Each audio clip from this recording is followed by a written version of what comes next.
Hey, howdy, folks. Welcome to another show. I've been planning on doing that. Well, I wasn't planning on going live this early, but I was watching this video that Pine Creek did in reaction to the conversation that he and I had, um, and it is odd. So I wanted to take a look at it. Big cuts aside and stuff. Let's you know share the footage here. I'm going to make it full screen. Um, so this it's only about what 20 minutes long, 17 minutes long. Okay. So this is just highlights and snippets of the conversation that we had. I went over this conversation quite a bit in my last video. So I'm not going to touch on too much, but I might be revisiting a few points here. But I was more interested in the way that Doug was going to present the story in kind of a highlighted form for his audience. So let's see what happens. So for anybody that's actually joining me, let's see here. Red Fang's here. Good to see you.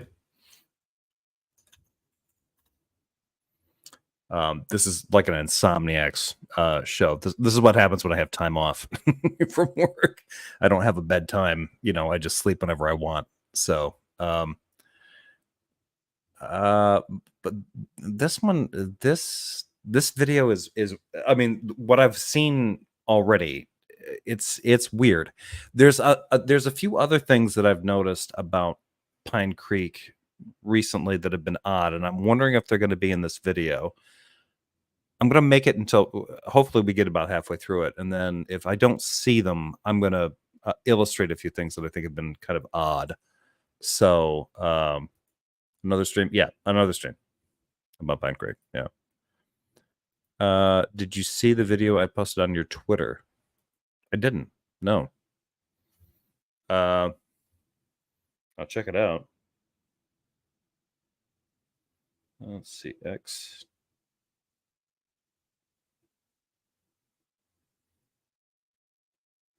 Uh-huh.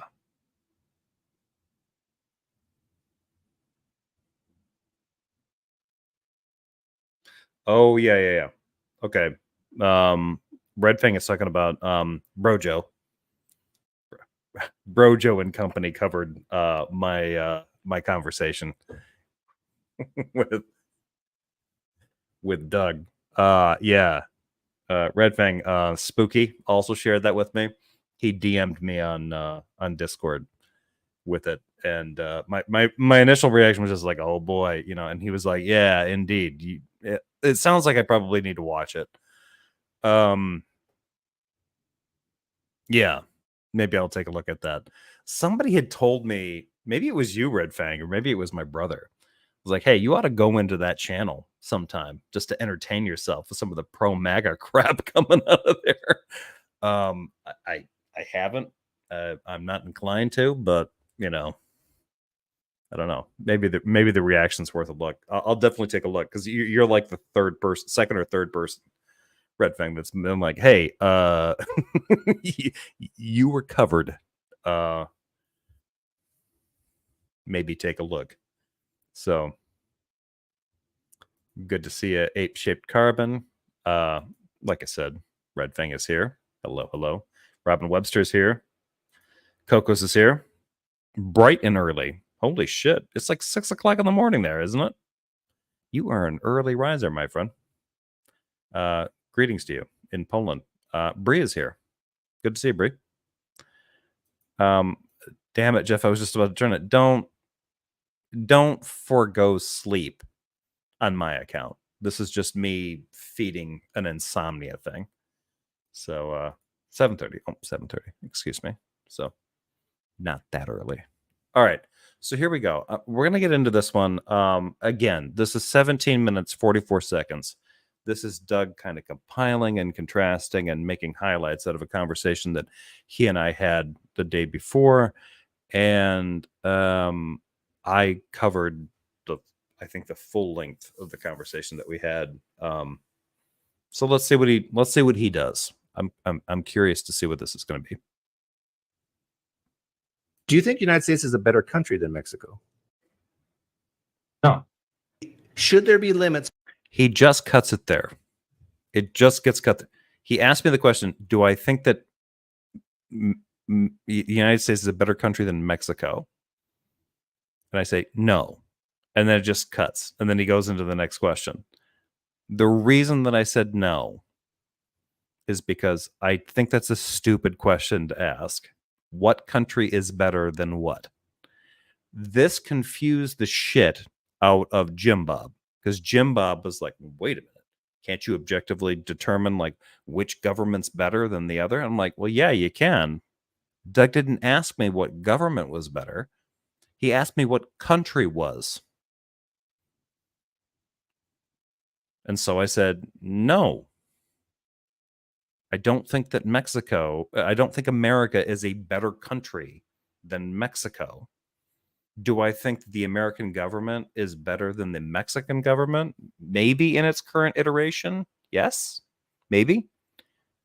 But the entire country, including the people, the culture, its history, all of it, the country, not just its ruling government administration. Those are two different questions, two different categories. So miss me with that shit. That's for how many people come in the country. Yes or no, in your opinion? Limits on people coming in. I don't even know if limits are even established now in terms of people who come into the country. People who come into the country now include tourists. I probably should have made this more clear when I was talking to Doug then, because it sounds like people who come into the country, according to him, are people that show up here and stay. People that come into the country would include things like visitors and stuff. Do I think that they need to be limited? Not necessarily. No, I don't. No. And do they need to be limited by immigration? They are. They're screened out because of an immigration process. They're automatically limited. That's why there's a screening process, Doug. He went through it. He's a recent immigrant. Well, he's not that recent an immigrant. He's been here for 10 years, but he recently became naturalized as a citizen. So he does have some understanding of how this process works. There's a fucking screening process. So do you need to impose limitations? Well, if you've got quality controls and limitations and tests and things like that, those are ways of limiting the number of people who remain here as citizens. People who come here would include things like tourists and stuff. Should we limit the number of tourists? As a business person, would Doug like me to arbitrarily limit the number of tourists? Is that cool? He's a capitalist. We'll just limit the number of tourists. Nope. It's about national security, Fortress America. Certain people can't come in, especially if they're from places where the people tend to be tan. Those are already in place. No, and I don't. I think that free flow borders are better. Okay, so your answer is it's not all that late here, really. I do have a show in the morning. You do have a show in the morning. I know, because you're going live at 10:30. Please, Bree, do not stay up late because I'm live. Feel no obligation at all. I will not be offended. If you're worried, I don't think that you're worried about offense. I don't really think that you are. You got a show at 10:30 in the morning. Get your sleep, please. I appreciate your support. No, there should be no limits to how many people can come into the country. Is that your answer? Possibly, yeah. Possibly, yeah. Possibly, yeah. Okay, yeah. Okay. So now why would you impose limits on this? Like for people coming into the country, why would you impose limits on this? Are you not concerned about tourist money? You just want to limit the amount of money that tourism companies can make in the United States. Imagine, you're a smart guy. You can use your imagination. Imagine 100 million people. I thought you were going to ignore the video. I thought I was too.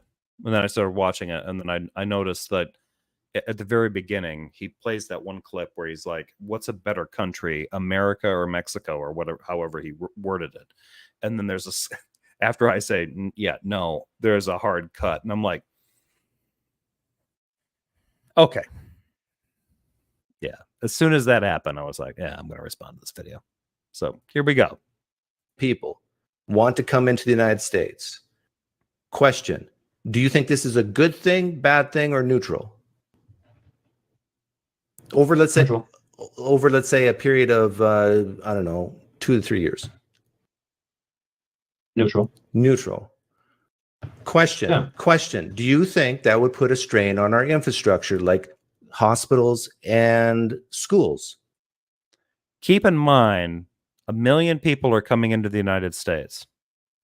From his previous example, none of these people bring skills with them according to this question he's asking right now. They just bring a deficit. They need to be educated. They need to be... None of them are doctors. None of them are lawyers. None of them are teachers. So 1 million people, theoretically, move from Mexico into the United States.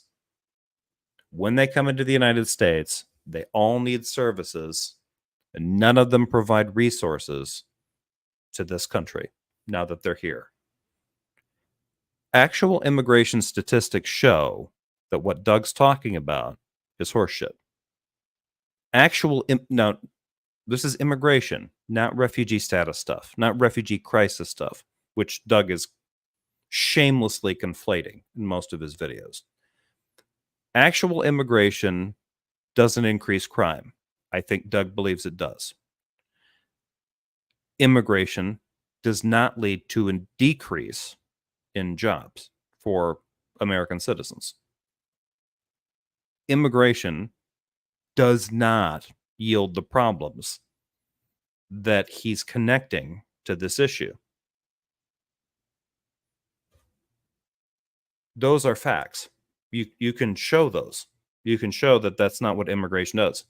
Now, if he wants to say, well, the current refugee crisis has led to overpopulation or overcrowding or an increase in like fentanyl or something, maybe, given the current refugee issues happening in like Venezuela and other countries, maybe that's a problem.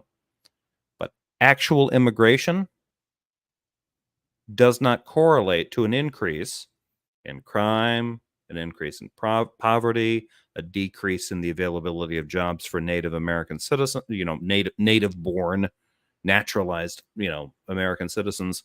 None of that stuff is actually true. Doug seems to be operating under the assumption that that is the case, or at least I'm getting the impression that he does. So, yeah. Red Fang says, next time you talk to him, ask him if we should deport all the immigrants that came here in the last 20 years. If he said yes, then that means he would have to leave. Yeah.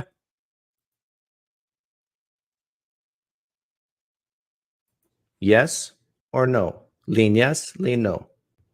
Yeah. Yes, it could. It could. So why do you say no? So, yeah, at the time when I was talking to him about this, I'm like, yeah, it could. It could create a burden on this. What I didn't pick up on this particular question is that all of the 1 million people that came from this country, none of them have skills, apparently. None of them.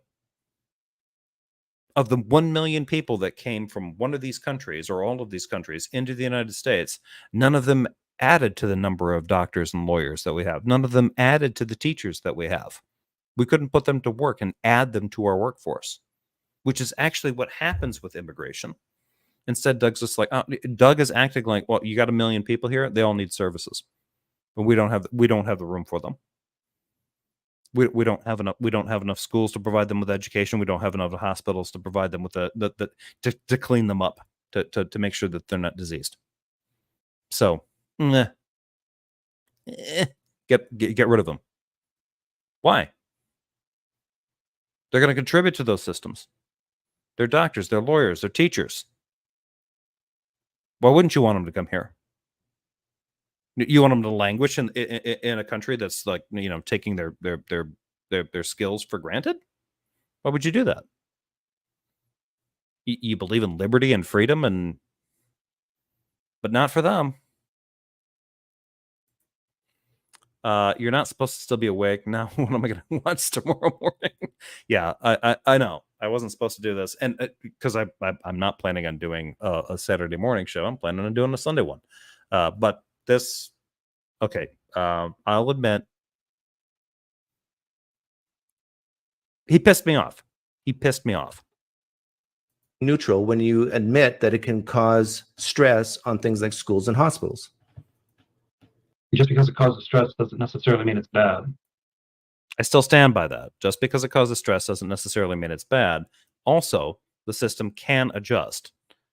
Also, what I should have mentioned, what I should have picked up on, the 1 million people that are coming here are people who can actually help deal with those issues, because a lot of those people will be teachers, doctors, lawyers, etc. Okay. Do you think it's bad if there's not enough schools for kids and not enough hospitals for sick people? Do you think that's bad? What? Do you think it?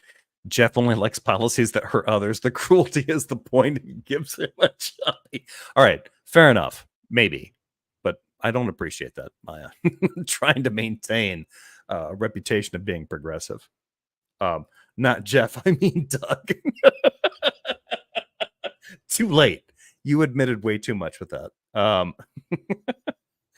Technically, this is a Saturday show. It is. Yeah, this basically is Saturday morning side-eye. Yeah.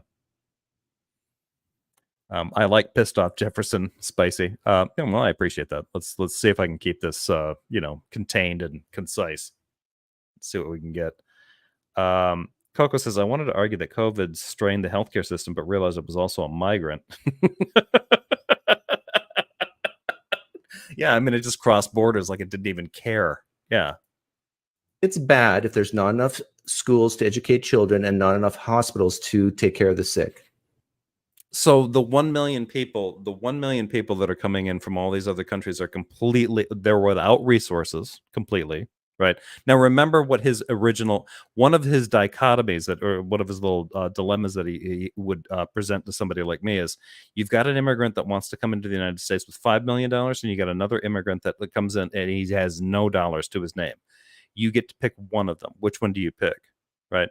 Now, in Doug's mind, he's thinking, well, it's a no-brainer. You pick the one that has $5 million because that guy's got resources. He's not going to drain on the system somehow or whatever. My thinking is, from the country's standpoint, like, you got somebody with no money coming in and is just looking to start over and start working. That person is not a threat at all to the economy or anything else.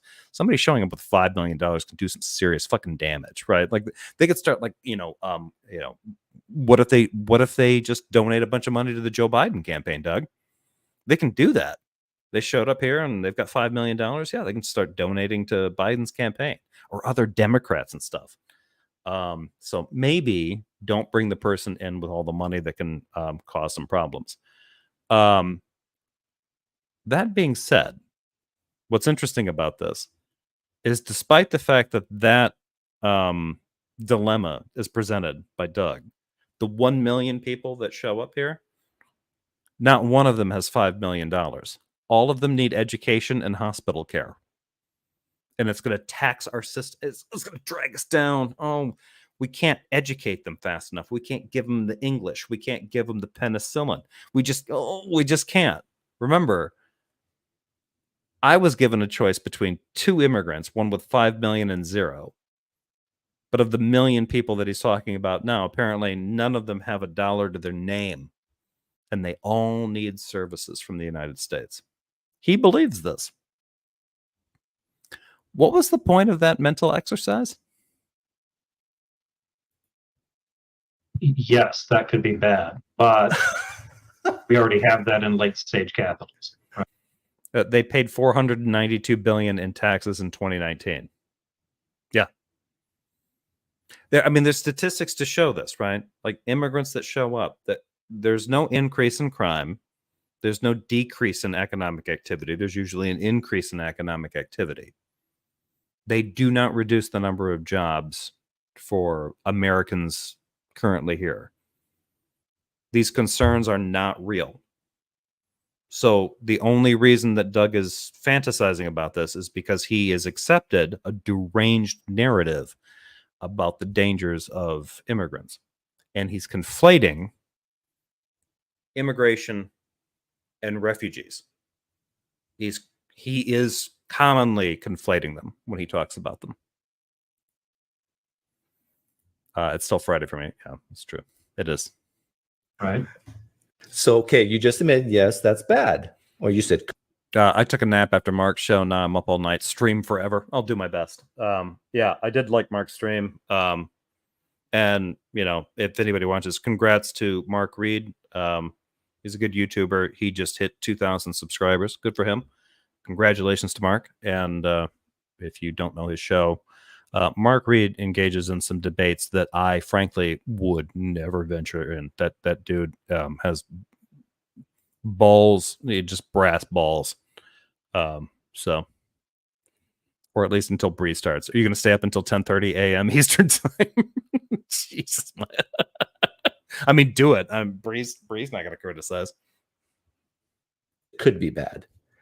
Now, It could be bad. if having an unlimited number of immigrants come in and it causes a strain on hospitals and schools, which you admitted that could be bad, then you would have to admit that having unlimited number of immigrants could be bad, correct? Could be. There you go. Progress. This smug piece of shit. Look, the problem with this crap thought experiment is that, like, the idea of unlimited immigrants is not a thing, right? Because immigration, if you have countries that abide by open border policies, they allow passage to be fluid. Right now, most countries do not. They don't. In fact, the United States is actually probably one of the more lenient in terms of like allowing people to come in, declare asylum, that kind of stuff. And even the United States is progressively more, well, regressively more and more strict about how this works out. If you're talking about countries like the UK, Australia, New Zealand, and these are just English-speaking countries, your ability to migrate to those places just because you want to is remarkably difficult. It is very, very tough. It's all meritocratic based. If you're a doctor or a lawyer, you've got a very good chance of being able to move over there.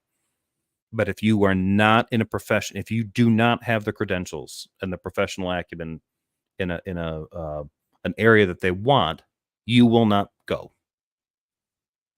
You're not getting in unless you're independently wealthy and you just buy your citizenship, which you can do in many countries.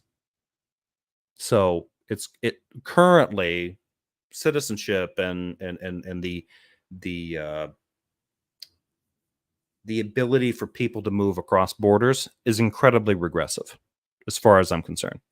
And what Doug's talking about here is basically just more of the same kind of stuff. Like, oh, okay, well, you can't have them here because they're gonna tax. I love it when these guys talk like this too, because they're gonna tax the system, our infrastructure. Like, when was the last time a Republican gave a serious fuck about our infrastructure? I mean, seriously, the only time Republicans talk about our infrastructure is if somebody shoots us or bombs us. And then they worry about it. And then they fucking don't fund it because they're cowardly pieces of shit. If you want to make the country robust, then fucking fund it. Spend money on it. Otherwise, shut the fuck up and go away, right? Go back to your Sunday school lessons and stuff. Go back to Oklahoma. Go back to Arkansas. Nobody fucking wants you here. But they will come out and posture and run their cunt mouths about this bullshit, just like Doug's doing. Like, well, we just don't have the room. We don't have the resources.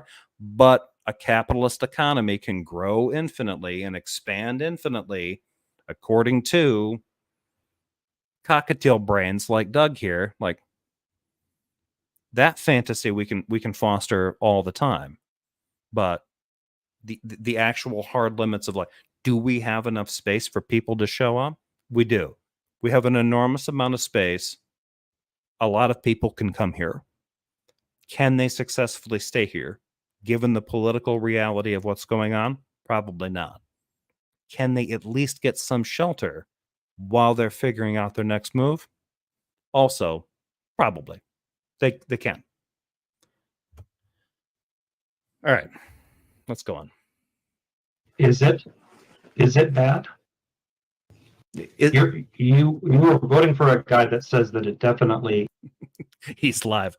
Sorry, JL. I went back on my word. I saw this and it pissed me off. Brazy, you're getting close to 2K2. I am getting close to 2K2. I will do a 2000 celebration when I get there, but I've been at like 1950 for a long time. I don't know if I'm gonna get. It'll be interesting if I ever crest it. I think I got to go viral or something.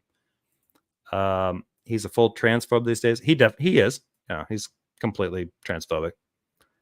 The cost of supporting refugees is a drop in the budget, a bucket compared to the annual budget, even just the military portion. Yeah, it is. It is. And a lot of the stuff that these guys talk about in terms of concerns, like one of the things I think that many of the things that Doug would point out would be the risks to the country, like increase in crime, not a thing, decrease in jobs, not a thing, economic problems, not a thing. Immigration generally means more economic activity. If you've got more people moving around, showing up, doing things, they're obviously engaged in the economy. It's not that big a deal. In fact, it's beneficial to the country when they're here. Now I have you on both devices. I want YouTube to see Pine Creek and think spatchcock. I appreciate that, Bree. Although I don't know if I want to be directly connected. I'm getting to the point now where I think I might be getting more connected to Pine Creek than I was to Doug. Let's see.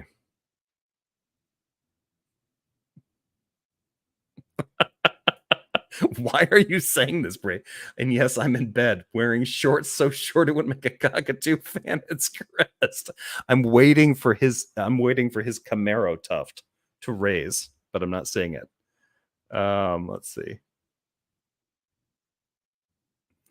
You might if our stream gets Gothic's attention. That's true. That could be. Yeah. Let's see. Rebecca says, plus immigration keeps the economy going, and he loves the economy. You would think that. But a lot of these right-wingers don't seem to get that. So if you point out the fact, like the actual receipts, immigration shows that it boosts the economy. But somebody like Doug will just be like, well, our country can't handle 1 million people at one time. Like, well, maybe not. But what are we talking about here? Like exactly when do we need to deal with 1 million people due to immigration? And then it'll be like, well, because of all the people that are coming in now. Like, well, that's not immigration. It's a refugee crisis. You got people seeking asylum because they're fleeing, Venezuela and in other countries south of us. And as far as I can tell from somebody like Doug, Doug's just like, oh, yeah, well, that's immigration. Like, no. I mean, there's a component of immigration in that, but that's not normal immigration. Normal immigration would be, there would be kind of a, if things are peaceful and relatively stable, you'd have a normal ebb and flow of people coming into the country or leaving the country, whatever. Not 800,000 Venezuelans coming here because they're terrified that the current government is going to kill them. That's different than normal immigration. If I think I asked him in the conversation that we had, do you think what's happening with those refugee crises is the same as just normal immigration? He ignored it. There were several questions I think that I asked him that he ignored. He just refused to answer. He ignored me. So let's see what happens next. These toddlers need to pull themselves up by their bootstraps. Yeah, well, you got to show them where they are. And the Republicans work the hell out of them, even the children.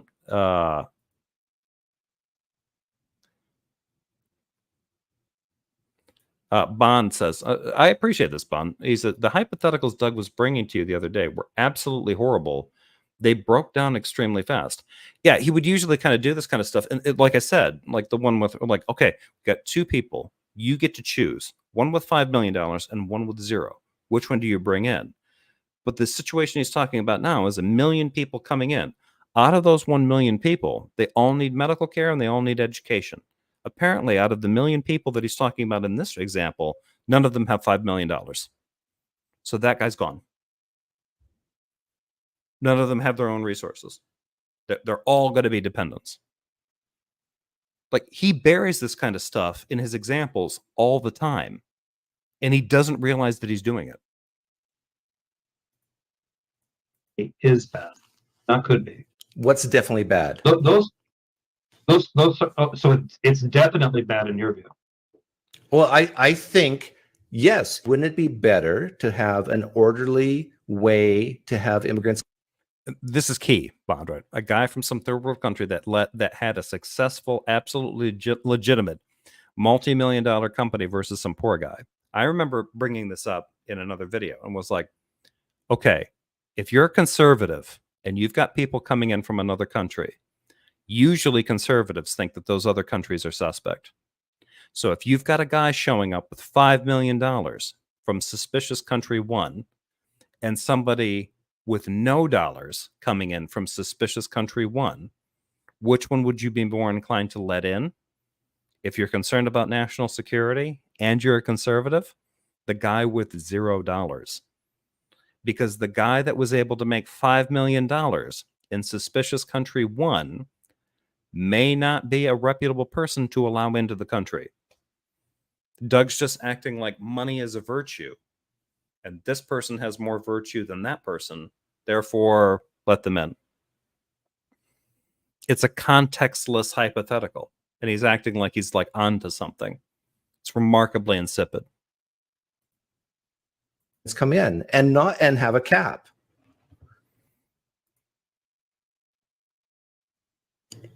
If you're trying to stress test it based on logistics in the country, yeah, it could be. Yes, that's. I'm a practical guy, so I'm talking about logistics here.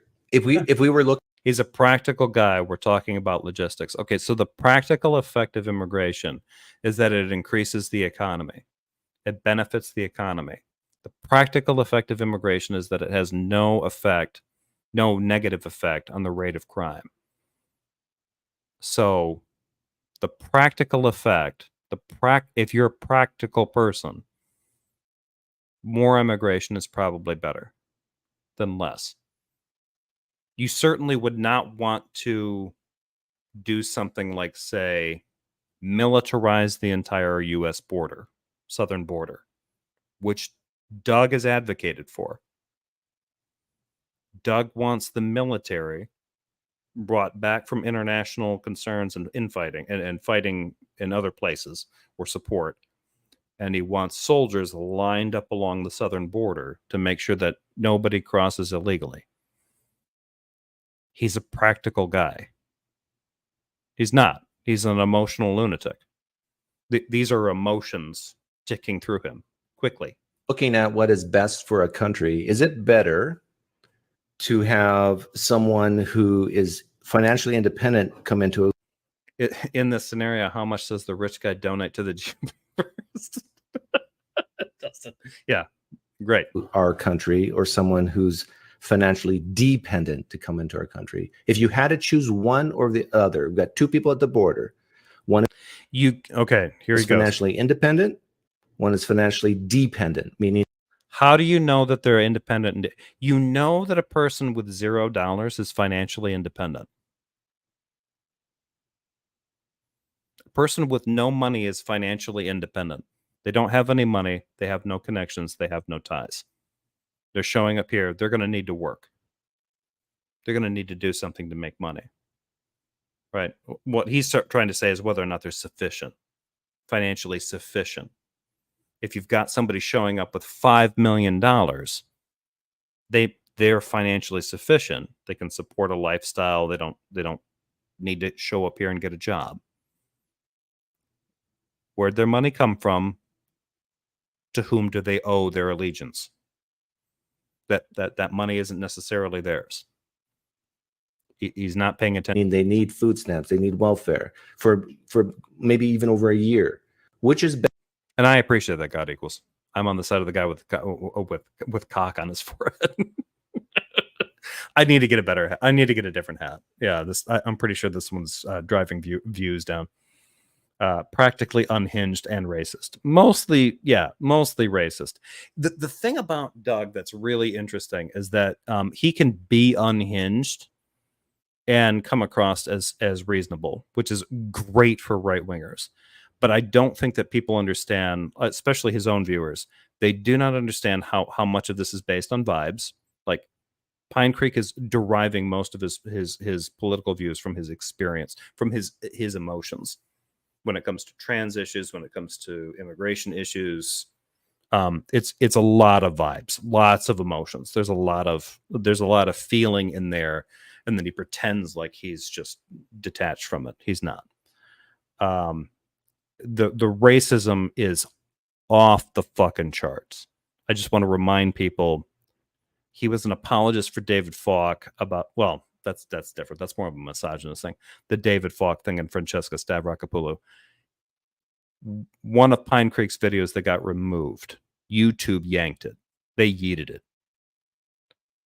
Was Doug making a video that insulted a woman who was talking about critical race theory. And after it got yeeted, Doug made a comment in videos after saying, yeah, I got removed because he pointed out accurately in his mind that critical race theory is just a grift. It's all about the money, which you can't back up.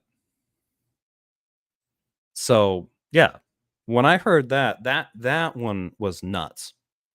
There's nothing about critical race theory it was a relatively obscure niche legal theory in law schools. It's taught in law schools. Right wingers and lunatics turned it into this thing where they thought that Marxist Leninist infiltrators were teaching it to kindergartners to make them feel bad about being white. Pretty sure Doug got that memo and he reacted accordingly. Poorly. So, whom do you serve? Saruman. Exactly. I don't understand how people watch him unironically. I don't either. I don't either. But if you look at his comments, if you look at Doug's comment stream, his comments are uniquely terrible. The only I'm going to say this, and I'm hoping that this isn't too hyperbolic. I think that the only thing worse than Doug's rhetoric is the rhetoric that pops up from the commenters in his comment sections. They're bad. They are uniquely bad. And sometimes not just from them, from him too. I mentioned this in the video when I was live with J.L. Warren earlier today. If you watch the 32-minute video that he does, the conversation that he has with a trans person, the one that he recorded and kind of like posted as an ambush. If you watch that video, for context, you're not going to be happy. But look at the comments. And look at his comments. He at one time he says that the person that he's been talking to is insane. He tells a trans person they're insane. That's the kind of rhetoric you're getting from that guy. So I have to apologize to any of my viewers because I've been friendly with him, with the exception of the last conversation that I had, because he was asking me why I was talking so much shit about him. And I just came right out and said, because I think your politics are garbage. But conversations that I had with him before this, a month or so ago on Discord, we were more or less cordial. We more or less got along. And people would ask me, like, hey, are you friends with this guy? Taco asked me, are you friends with that guy? Like, no, I'm not. Well, you seem friendly when you talk with him. Like, yeah, I do. No, I probably shouldn't try to, seem like I'm friendly with him. This dude's he's not sane. He's not in a good place. And whatever this foundation is for a lot of his politics is truly horrible. Truly. So let's keep watching this. Wait. Are you telling me that Doug is a misogynist too? Yeah.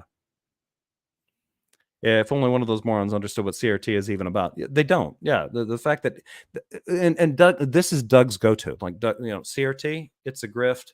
It's all about the money. Doug thinks that physical transitioning, is a grift from doctors that make money performing the surgeries, like their body shops or something. It's insane. He's out of his goddamn mind. Better for our country. People, they can't get those benefits here. Which doesn't make any sense. Which is better for our country? He's running with the assumption that the people that show up here can get benefits, as if they can jump on welfare like they're citizens. And he just bypassed that. I was like, they can't get that. They can't get that. If they come here, they have to work. If they come here, they have to work. They cannot rely on state benefits to sustain themselves. They can't. And he just... Someone who's financially independent. It's a false. The people that are coming in that you claim that have the need for this, they can't come in. Well, they can come in, but they can't get those benefits. They're not citizens. Oh, right? so they just die of hunger.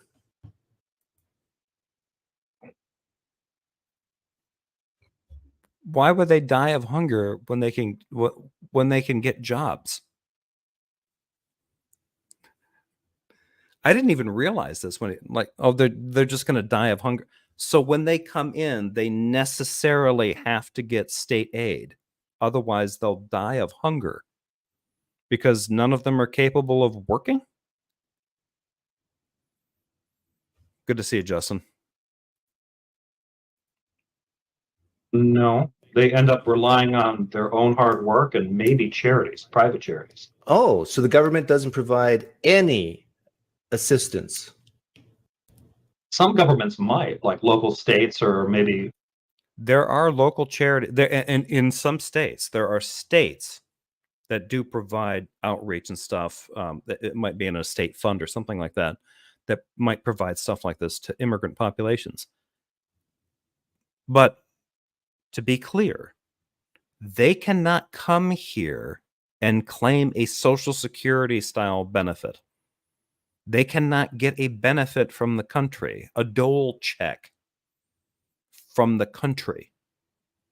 And Doug wants you to think that that's possible.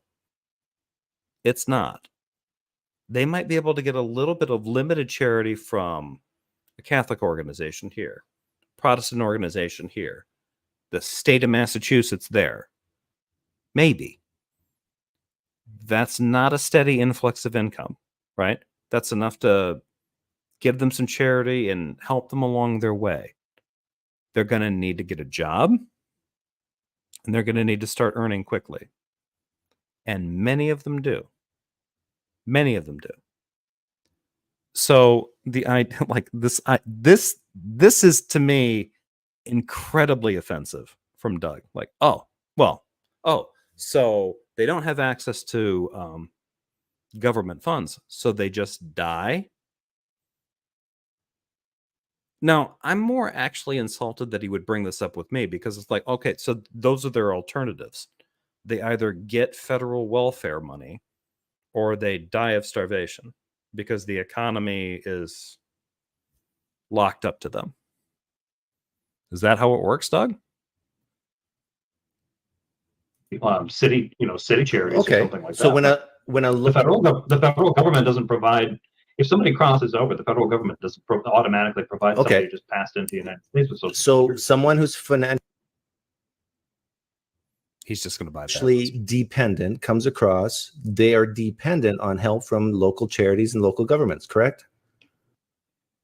Well, so you have a problem with somebody coming over. For fuck's sake, that motherfucker rolls his fucking eyes at me one more goddamn time. If I had seen that shit, I probably would have gone off on him. The fuck is wrong with this dickhead? The fuck? They're gonna what? They're gonna get charity from some. So a church that you don't like and do not agree with throws somebody $100 so they can get some sandwiches for their kids, that's equivalent to them sucking off the government tit? Fuck you, Doug. I mean, seriously, go fuck yourself right in your own fucking neck. Why on earth is that a fucking problem? It's a free country. If they want to provide charity to these groups, to these people in these situations, they can do that. They do not require your goddamn permission at all. They don't. So rolling your eyes at me like, oh, I just don't understand why you can't deal with the infrastructure issue of it. Oh my God, fuck off. Fuck the fuck off. This is not an issue. They are not draining social welfare money out of the system. They're not eligible for it. They can't. They don't get Social Security money. They do not get welfare, and they are not eligible for food stamps. So eat my ass. The fuck is wrong with you? And if the Catholic Church wants to throw them $100 or $200 so that they can go feed themselves while they're waiting to line up a job with what, fucking Uber or something? You're going to tell the Catholic Church they should be ashamed of themselves? Because they provided charity to the impoverished and to the dispossessed. And in most cases, in this particular situation, fucking refugees. Fucking refugees. Not immigrants. Refugees. Who are fleeing a country with a government that is actively trying to kill them or has demonstrated that it's actively tried to disappear some of their relatives and friends. Or who wants to earn a wage? Lean yes, lean no. Would you classify? No, fuck that shit. Like, I love that he's just like, oh, I'm gonna tick off my checklist. Lean yes, lean no, lean no. I'm gonna get you lined up for a Romney vote here. When someone comes over who has no money and has, I don't think that's a particularly good reason to determine whether or not they're going to be a citizen. okay. So here's my question for you, Jerry. Yeah, if they show up with no money, like Doug treats money like a virtue. And I'm not sure why. Well, no, I do understand why, because he's a capitalist and a weird one. He thinks that money means that you won at something, even if you won that money in an economy that he otherwise would not like.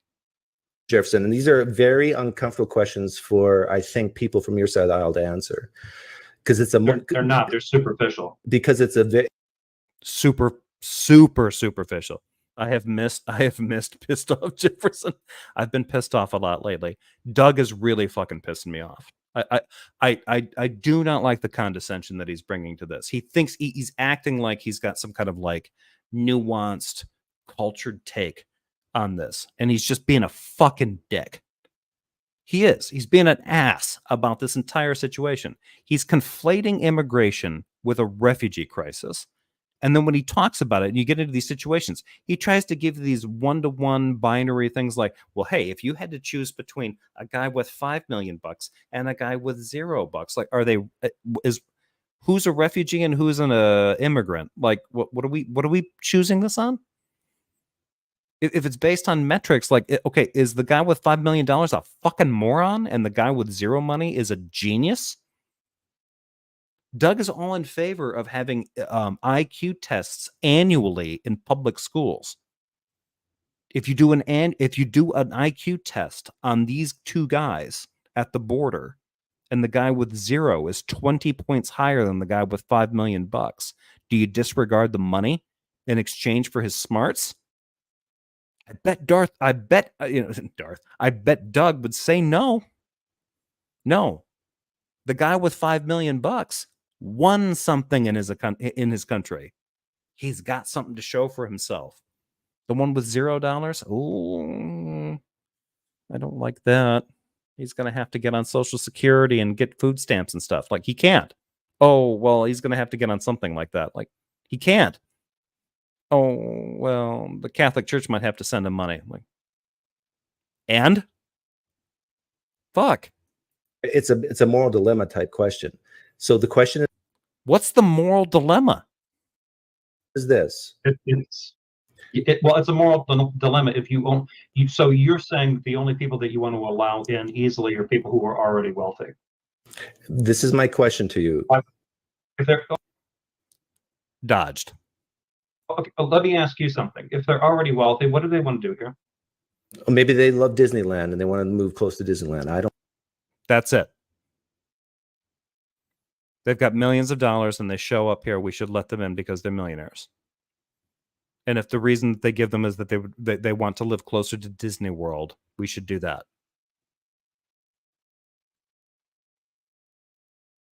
We don't have to care. We don't have to ponder their motives if they've got lots of money. We could just imagine, maybe they like Tesla. But if they have no money, maybe they also want to live closer to Disney World. Doug's reaction? But they have no money. But they're poor. They don't deserve this. I don't know. But here's my question to you.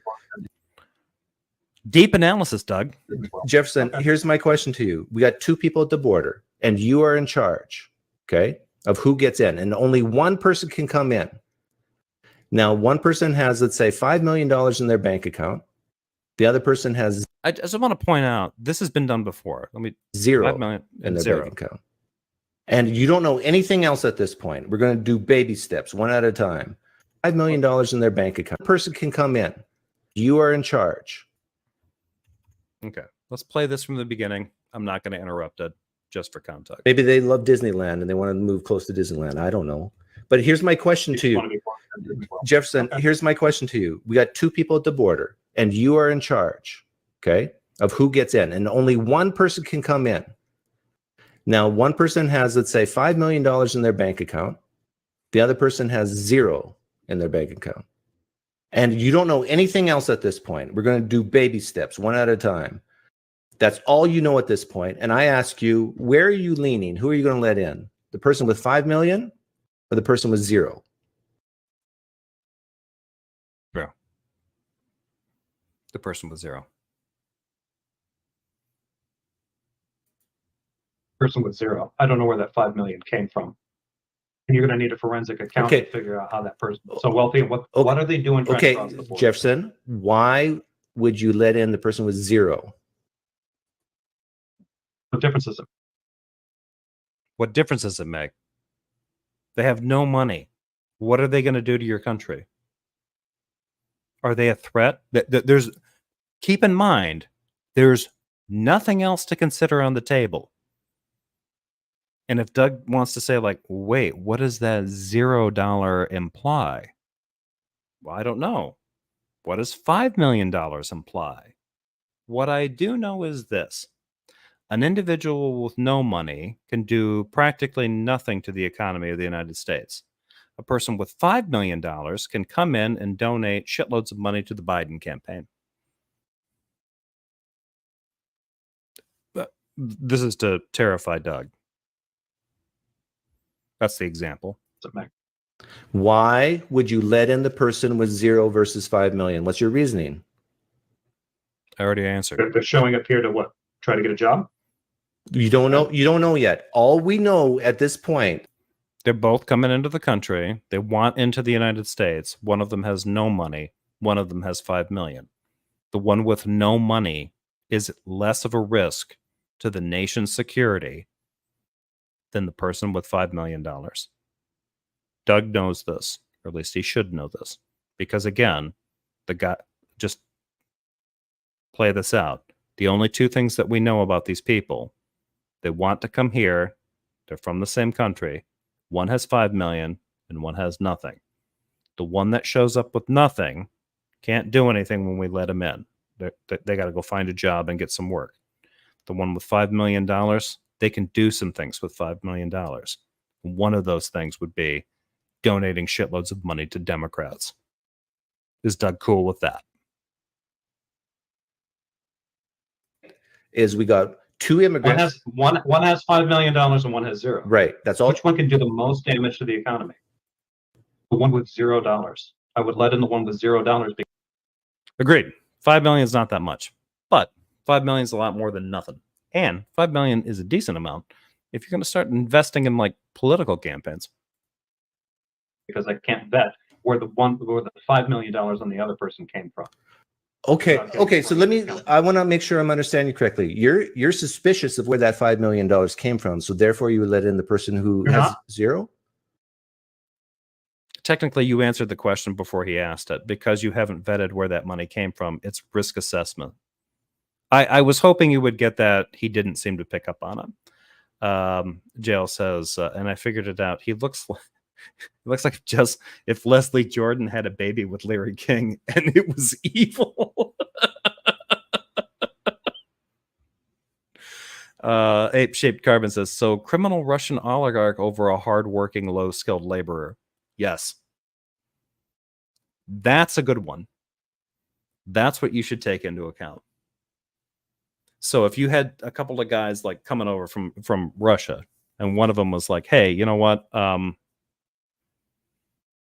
was kicked out of Russia. I had to flee because I was against Russia's invasion of Ukraine. I don't have any money. I don't have any investment. I've got experience working in mines and stuff like that. Can I come here?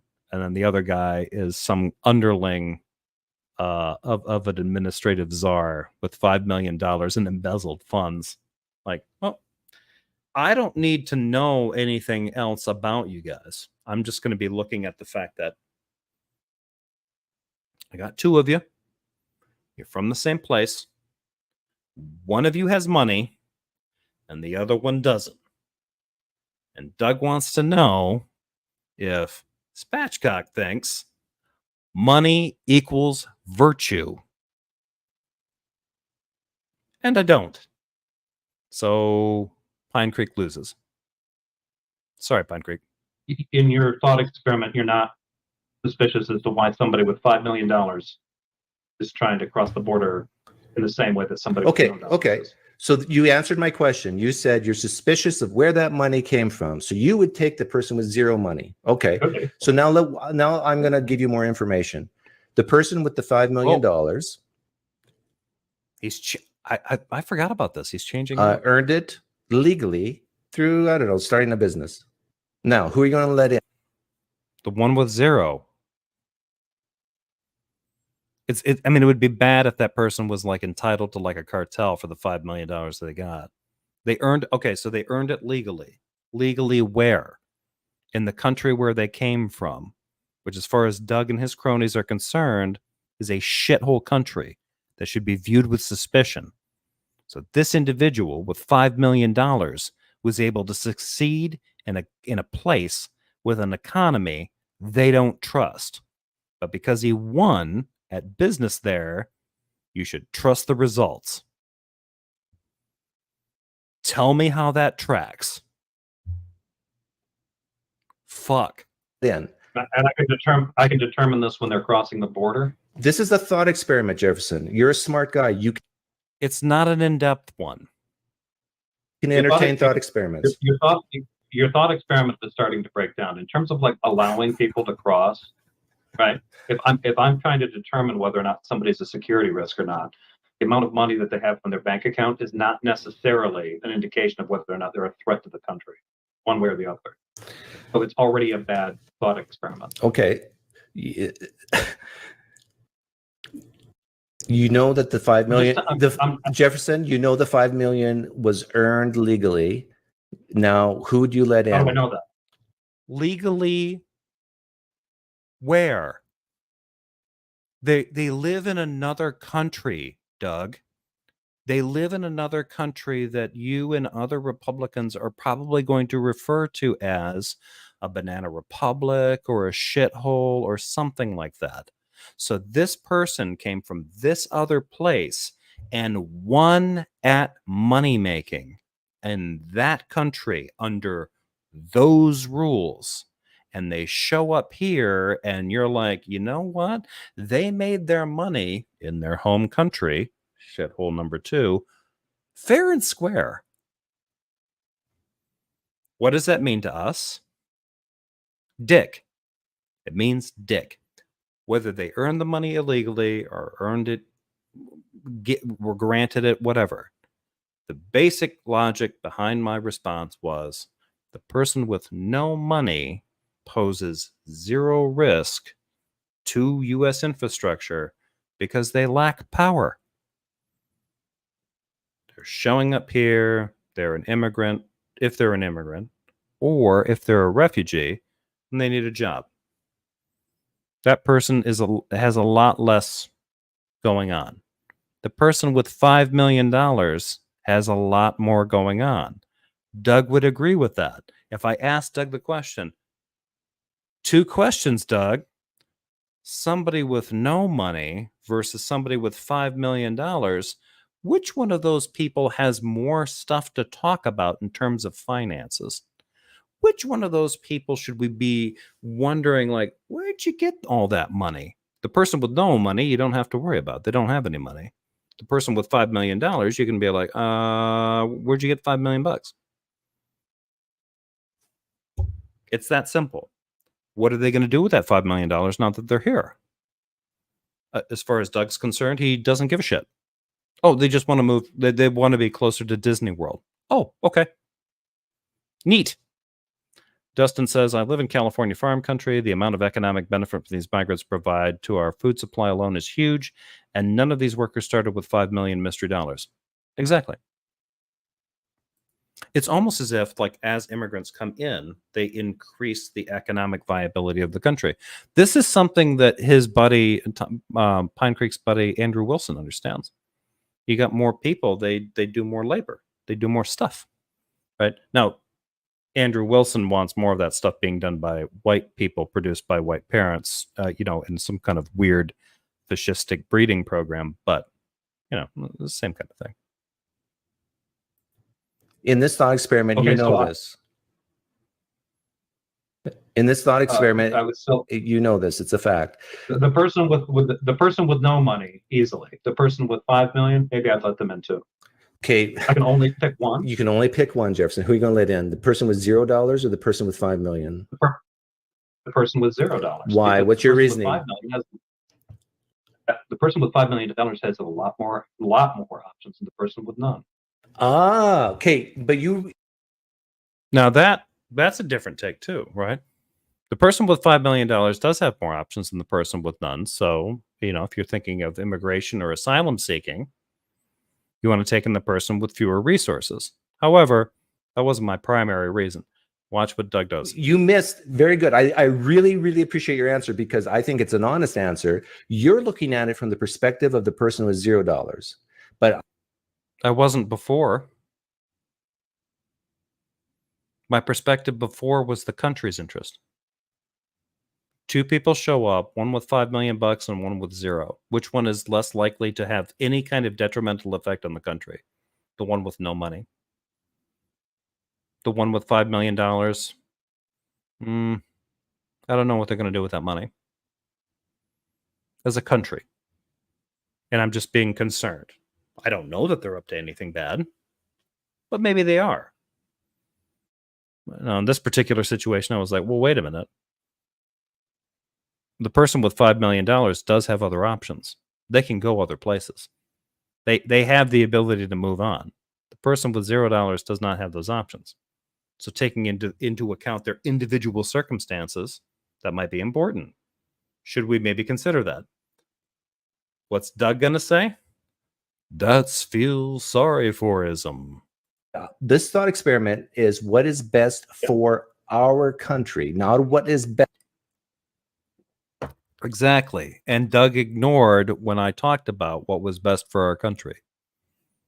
What was best for our country was not allowing in nationals with, millions of dollars to just be closer to Disneyland. Best for them. This is why I said this is a moral dilemma. Doug is not bright about this. But I want to let you guys know, when I was having this conversation with him, I had gotten into a decent drunk. So I think there was a decent amount of like vodka / tequila in my system when I had this conversation. Most of my reactions while talking to Doug during this were stunned. you can't see my face on this. I could see my face on this because when I was on the Discord feed for this, my camera was available.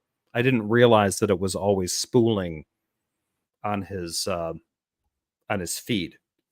But for me, when I heard more of these kinds of comments coming from him, I was genuinely surprised at some of the shit that I was hearing from him. I thought it was fucking crazy.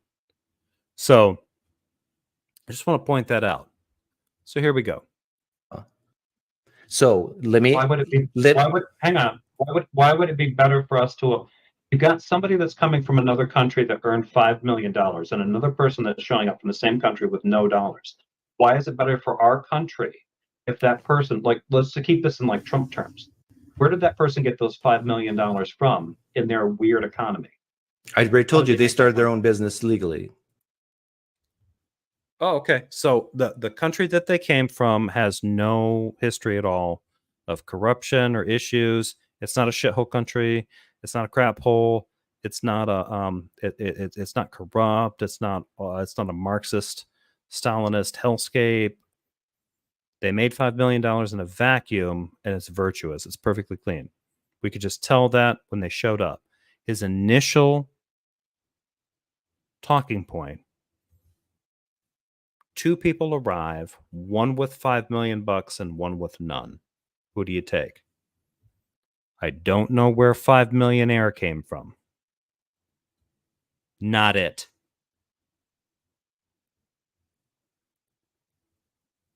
That's consistent with his thought experiment. Now he's adding more. Oh, no.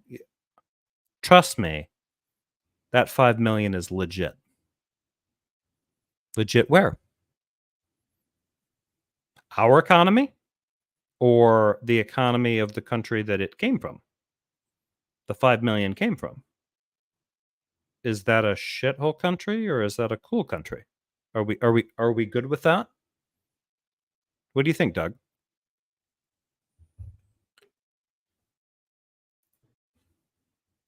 And you can just determine that right there at the border. Yes, in this thought experiment, we know this. So let me ask you again. Okay. In the thought experiment, we do not know this. The original thought experiment was 2 people show up, one's got $5 million and one has none. I'm immediately suspicious of the person that has $5 million and no explanation, no background. That was his initial thought experiment. I do not like that. I get to bring one of those people in to the country, not that one. I don't know either of these guys from Adam. One of them has lots of money and one of them has no money at all. The one with no money can do virtually no damage to the United States. The one with $5 million from Inc. does not get to pass. That's how I would answer that question. That's the thought experiment if you're thinking logically. If you're larding up your thought experiment with money equals virtue, so 5 million means good person and 0 money means bad person, then you can maybe answer this question according to Doug's bullshit moral rhetoric. But it won't make a difference because it's crap. What is best? So you want to bring that, Jefferson, what is best for why are you resisting so much? No, I just want to ask you this. Are you the kind of guy that's in favor of, like, say, like, you know, I think you can buy your citizenship in St. Kitts for 250 grand. I think you can buy citizenship in New Zealand for 5 million. Are you okay with that? Yeah. Of course. So money makes rights happen. You're Sometimes, yeah, fine with that. yeah. You can. To me, it's not a constitutional right you're buying, but it's the right to live in this country. Yeah. There used to even be like in New Zealand, you are actually buying citizenship. I don't know how I've outdone myself this time, but I'll take that as a compliment. I probably have. Vesta says, often an immigrant will start a new business because they start with nothing and want to improve their life. Yes. If they show up here with $5 million of venture capital from a suspicious country, what are they doing here? And here's the thing. I'm not trying to cast aspersions on people that want to show up here and they happen to actually have that kind of capital. If they want to do that, great. But this is about Doug's mental, his thought experiment. 2 people, same country, 5 million, 0. Which one do you take? 0. I think it's easy. From the perspective of the country, the one with $5 million can do something to your country. The one with 0 ain't going to be able to do much to your country at all. You don't have to worry about them. Knowing nothing else about them except the fact that they're 2 guys from the same country, one has money and one doesn't. Those are the only things that you know about them. You take the one with 0 money because he can't do shit to your country. He's the safer bet. The one with $5 million, that's a wild card. Doug had to actually change the thought experiment. Like, oh, no, the $1 million is totally safe and completely legit. Nothing to see here. No reason to be suspicious. Like, okay. Why should I be suspicious of the poor person? Doug isn't actually tracking what he's doing. Citizenship, so you are then protected by their constitution. You are buying constitutional protections for $5 million. I do want to say I've been talking a lot, and when I talk a lot, Doug can't track this, so he's not paying attention to this. Also, Doug likes his responses in like under 10 seconds. He did that to me in the last conversation, which pissed me the fuck off. Doug basically admitted that he lacked the attention span to deal with the points that I made and wasn't capable of tracking long explanations that I give in any of my videos. I thought that was telling. So take that how you will. Yeah, if you're buying citizenship, yeah, then fine. But so I answered it. You're okay with that? Yeah, I'm okay with that. So now Jefferson, you see how quickly and easily I answered your question? Can you? To me, it's always remarkable how pithy and quick the corrupt are in answering. You do the same for me. What is best for the country of the United States? To let the person in who has $5 million, who's financially independent, and they got their $5 million legally by starting their own business, or new thought experiment, or the person with $0. And you can only let in. Because with this thought experiment, even you only know 2 things. You only know now with a new experiment. Think about this: 2 people, 2 guys from the same country. One has $5 million, one has none. The only thing that we know about either of them that's different than the other is that the one with $5 million definitely earned it legitimately, and the $5 million is definitely okay and cool. Does it follow that person will use that ethically now that they're in the United States? No. If you think that it does, that's a fallacy. So should I let the person in that, they were in that country and earned $5 million and they did it from a small business and everything was A-okay and everything was on the books and they got the receipts and their version of the IRS said, cool beans. All right. All I know is that one has 5 million and one has none, and the 5 million was earned A-okay in country of origin. I'm not bringing them in because I don't know what they're going to do. I'm going to have more questions. This is going to be a conversation. It's going to be a thing. If you're just asking me to make the decision based on this new information, still not enough. Sorry, Doug. It's not enough. They both can affect your country, so the analogy cuts both ways. They both can, but think about it in terms of power privilege. Somebody shows up in your country with $5 million, and somebody shows up in your country with no money. Which one can do more faster? The one with 5 million or the one with nothing? Right? The only reason that you can make an excuse for the one with no money having an effect on your country is that the one with no money, according to Doug, is a drain on social insurance and social welfare. But those individuals in this country can't collect on social welfare. They're not citizens. So that doesn't apply. regardless of what Doug tells you. That's a myth. So chuck that right out of your imagination. It does not matter. Doug seems to be moving the goalposts. Once you have an answer he cannot refute, he adds additional constraints to this silly thought experiment. Yeah, he did. One, who are you going to let in? What is best for our country? I'm still going to let in the one that's coming in with $0 as a driver, right? Is a driver? Yeah, I don't know why I did this. I should not have done this. I should not have said this. But the one with $1 million is going to be a striver, with no money is a striver, right? They're going to be the ones that they want to make something of themselves. They want to get in. They want to work hard. They want to do something. The one with $5 million, he can lay in the cut.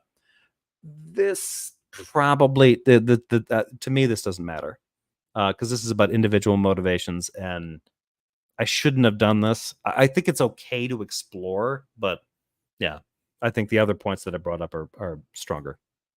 Striver. Right, they're going to be striving to make. It all depends on the intention of each person. Agreed. Earth, agreed.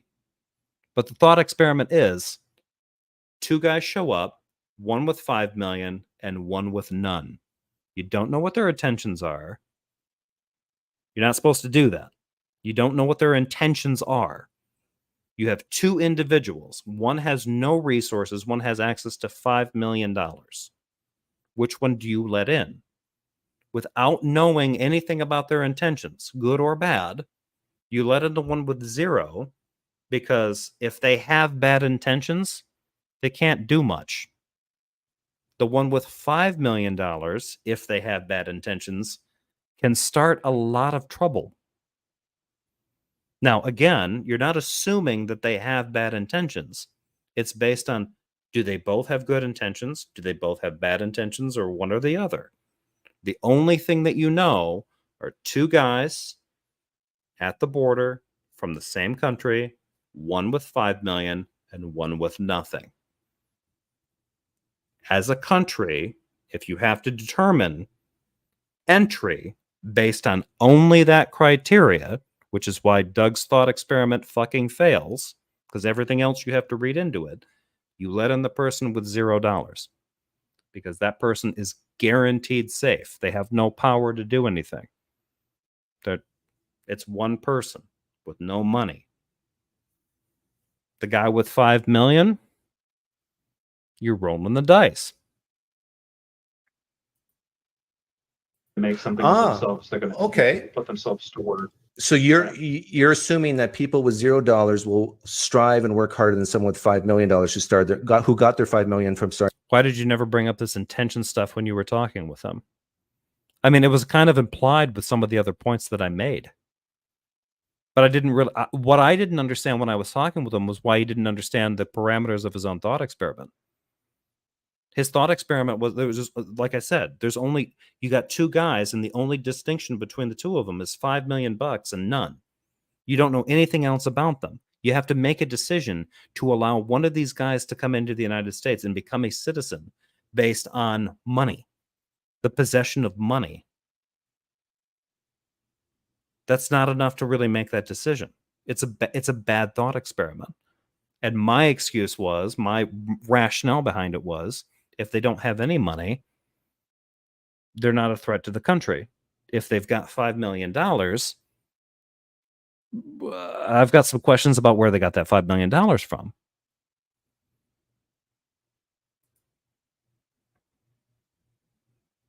Starting their own business. Yes, I would. I mean, also, I was limited to 10-second responses, which is snap decision kind of thing. Yeah. Which was cut out here. He cut that out. I covered it in the video, the longer video that I did of this. But Doug made a variety of snotty comments about he doesn't understand my content. He doesn't like my explanations. He fades away, or he zones out when he listens to me talk about things.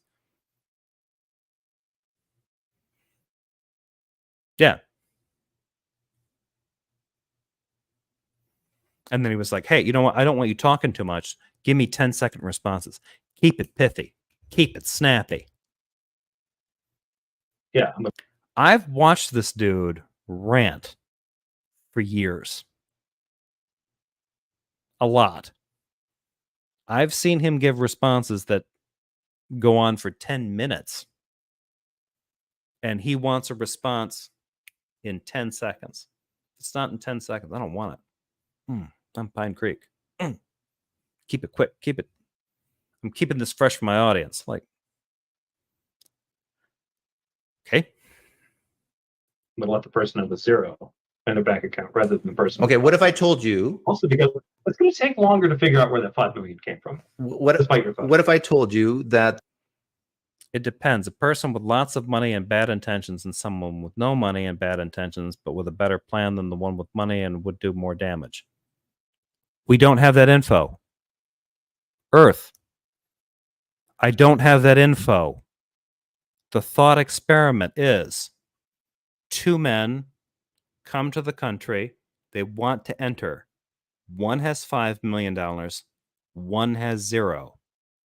Which one do you let in without knowing anything else about them? That is the way that Pine Creek presented this thought experiment. Which one do you let in? Not, does one maybe have bad intentions or good intentions? Think about that. If one of the, so consider that. If the one guy has bad intentions and has no money, what can they do? If they have bad intentions, or they have good intentions and no money, what can they do? If the one with $5 million has good intentions, what are they going to do? If they have bad intentions, what are they going to do? Think about that pragmatically. Which one has more agency given the resources they show up with? I can't assume their intentions. Doug won't let me do that with the thought experiment. You're only allowed to consider the fact that one has money and the other doesn't. Anything else is extra. So given the fact that the only variable is an amount of money, then I'm going to side with the person who has no money, because regardless of their intentions, they cannot pose much of a threat to the United States as an immigrant.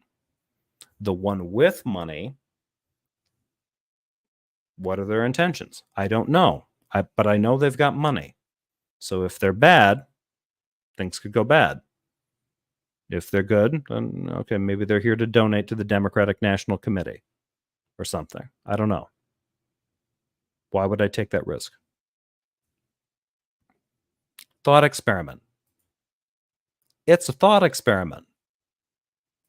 That they have equal gumption, striving. Who are you going to let in? What's the point of this thought experiment if I know that? The point of this thought experiment is to see why exactly you... that answer is that is not enough information to let someone in. Exactly. Exactly. That isn't enough information to let someone in.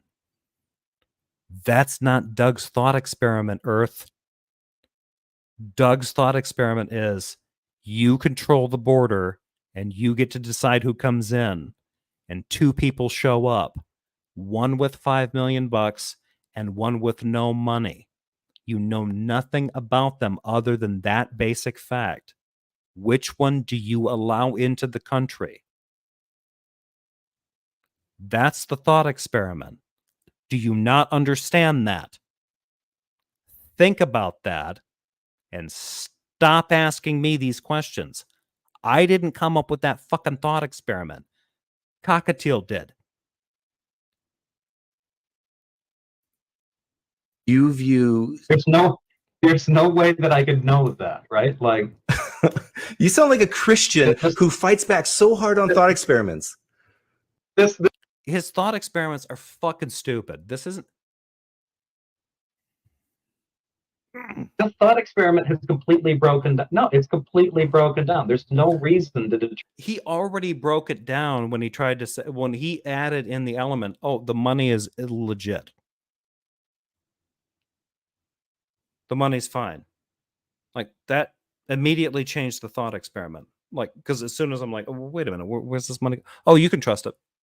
Determine either entry or citizenship based on either of these, Let's do something simpler. any of these qualities, right? Let's do something that might be easier for you. We got two people at the border. One has a contagious disease and one doesn't. Who are you going to let in? That's a binary choice. One of them's infected, one of them is safe.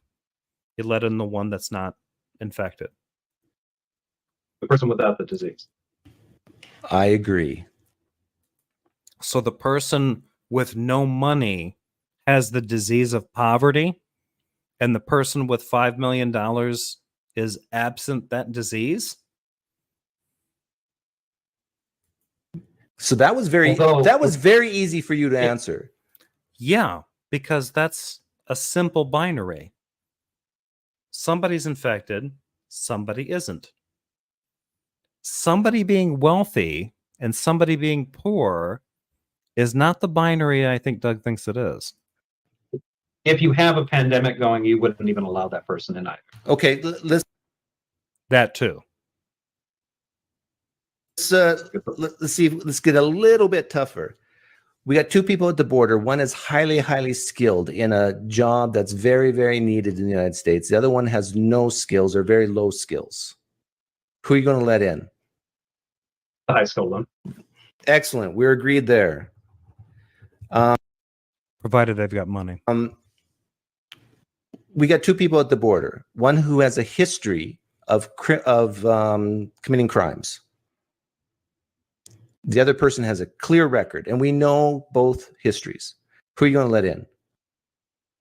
One with a clear record.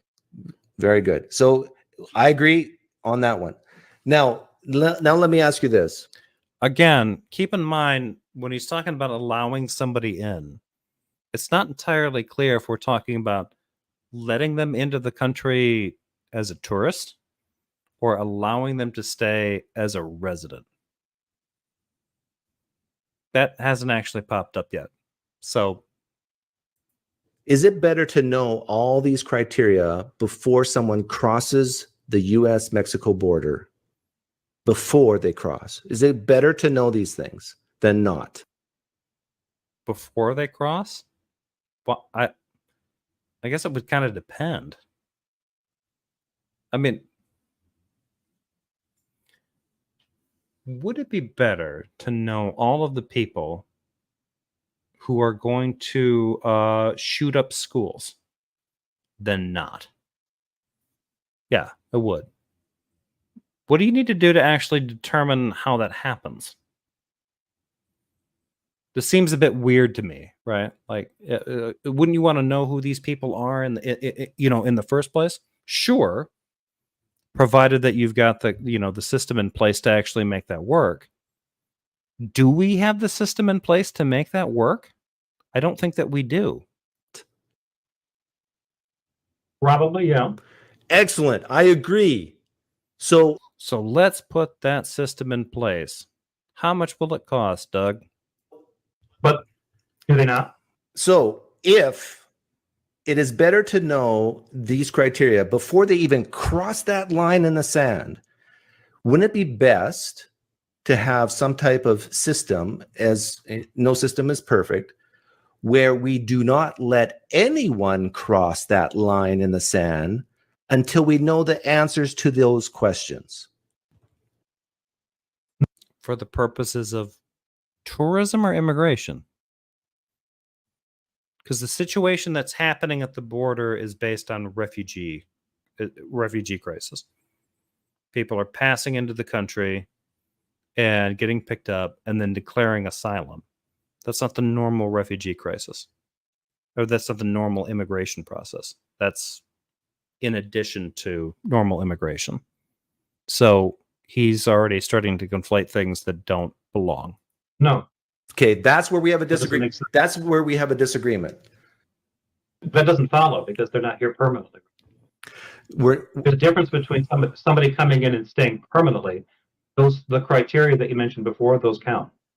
They're skilled, they don't have a criminal record, they're not contagious, et cetera, et cetera, et cetera. Those things count in terms of determining whether they can stay here permanently. The idea of them crossing over the border doesn't matter. right? Because you're obviously going to have tourist flows and things like that, or you have people in refugee crises. Oh, he's getting bored. I'm starting to bring up things like tourism and stuff. He's yeah, it's getting nuanced, so he's starting to check out. That are coming over and claiming asylum. So those people aren't necessarily going to stay here. In this, So those optics are different. this is another example of you talking so much. Yeah, that's the thing. There's a video. He's got a video where he's talking to a guy on Discord. And he recorded it kind of surreptitiously, kind of sprung it on him. I posted his comment. He's talking to a trans individual. He does the same kind of thing with them. You talk too much. It takes too long. I want it faster. I want it pithier. That kind of stuff. I do not like this guy. And I don't like that take. Like, he's just like kind of like editing. It's like dealing with like some kind of like, you know, producer or something like in Hollywood. Like, it'd be better if it was this way. Like, you know what? You're being a superficial bitch. I'd rather you not talk at all. Shut up. Given the thought experiment, is it better to know who's coming in? How did I talk too much? Given this thought experiment, is it? Yeah, I started getting kind of loud there. I mean, I really can't emphasize how much this pissed me off. This guy goes live multiple times a week and spends 3 to 4 hours talking at his camera and at his audience. And he's telling me I talk too much. I have been called a lot of things. One of the things that I've been called a lot is blunt. So I'm trying to figure out why this guy thinks it takes me a long time to get my point across. When most people think I get there a little too quickly. I'm just trying to figure that out. The great tech. You should have asked him if the guy with 5 mil is a gang boss and the poor guy is the hardest worker in the world. Who would you pick? Yeah, exactly. But see, that's the problem. His original thought experiment was not that. You don't know anything else about them. One has 5 mil, one doesn't. Which one do you take? Doug would take the one with 5 mil because that person can get that 5 mil in here and just go to work and create businesses, and they trickle down, and yeah, they all work out, and yep. I'm like, I'm a little bit suspicious about the one with $5 million, not knowing anything else about him. The one with 0, we don't know anything else. Yeah, let him in. What difference does it make? Is it better to know who's coming into the country for residency or not? Is it better to know these for residency? Yeah, but the problem with residency, the residency program takes years, and he knows this. The country kind of gets to know that person over time. So this is horse shit. these things or not? It's better, and that's the ideal. Yeah. Okay. Doug's an immigrant. He was here for 10 years as a permanent resident. He just got a citizenship now. And he's from Canada and he's white. And he's going to represent this like, okay, so the guy that you watched on Fox News that jumped across the Rio Grande, got picked up by border control, is voting in this election this year? Is that what he's trying to say? Is that what he's trying to present? Like, these people are getting citizenship right fucking now because they're not. And if Doug is trying to present that, Doug's full of shit. I agree. Coming in for what? Coming in to stay? Yes, I said that Coming in twice. to visit? Okay. But that's the problem. The fact that people are crossing the border and like right-wing news shows that, and it's a scary thing. People just like I've called Jefferson many things. You have, yeah, but I've deserved them all. Run across the border. Most of those people are caught and tracked. They end up getting deported later on. So it's not. That's the question. Did the guy with 5 million have it on his person? Did he keister it? I'm assuming he did. I'm assuming it was in his prison pocket. Yes. That's not a big deal. Later on? Yeah, they end up getting caught, detained, and then sent back to their home country. Okay, let me ask you this. What is better, to let someone go across our border, get caught, and then deported later, or not let them cross to begin with? Which is better for that individual? Don't. Huh? Economically, it does not make it. It's better that they don't. It's okay. So let's say that somebody crosses over the border, right? They go to a 7-Eleven, they get a big gulp or whatever, maybe buy a pack of cigarettes. They get picked up by immigration after that. They paid money and sales tax into this economy. It was better that they got picked up then rather than stopped at the border. That's just objective economic facts. I'm going to be honest about this. I don't think that it makes a difference at all. You don't think it makes a difference? No. What? Why is he making that face? The fuck is wrong with... There is... So he believes there's a lot of brain rot going on this side of the territory. I'm wondering about the number of brainworms living in his noggin, because I do not get this. I just don't. The vast majority of immigrants that try to pass over, most of them are tagged, most of them are monitored. If they're picked up after the fact, great. Doug's like, oh, no. They need to be stopped right there. Never allowed to pass. They can never pass over. Why not? I don't get why not. Do you think that it makes a difference if that person, they come across, they get tagged, law enforcement knows who they are, they get picked up, they get deported, as opposed to so do you want a wall from San Diego to Texas that's just sky high? It doesn't necessarily... They can never physically get through. Okay, Jefferson, let's say I was God, okay? Let's pretend I'm an omnipotent God, that I could put up a wall that was 100% effective. Consider what he's saying. He wants to be an omnipotent God that establishes a wall. Walls are built for people that don't know. Why would an omnipotent, omniscient being need a wall? Would you admit that that would be better in preventing someone from coming in, rather than coming in, having to catch them and then deport them, and then feeding them while they're here during that whole time? Feeding them. So here he's engaging with that. Oh, we fed them.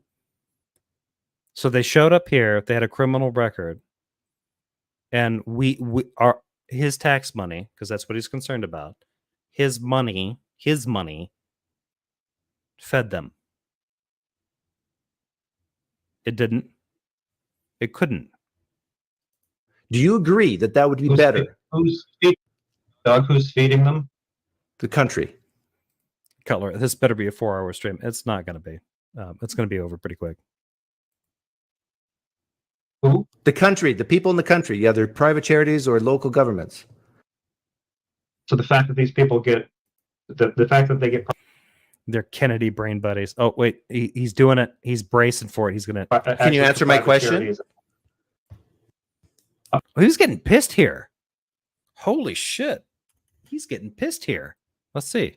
The country. Who? The country, the people in the country, either private charities or local governments. Private charities or local... Okay. So the fact that these people get... The fact that they get... Can you answer my question? No, I would... That doesn't make any sense. If you're an omniscient... You can't God, even admit that it is better to not have them coming in the first place than catch them and then deport them. You can't...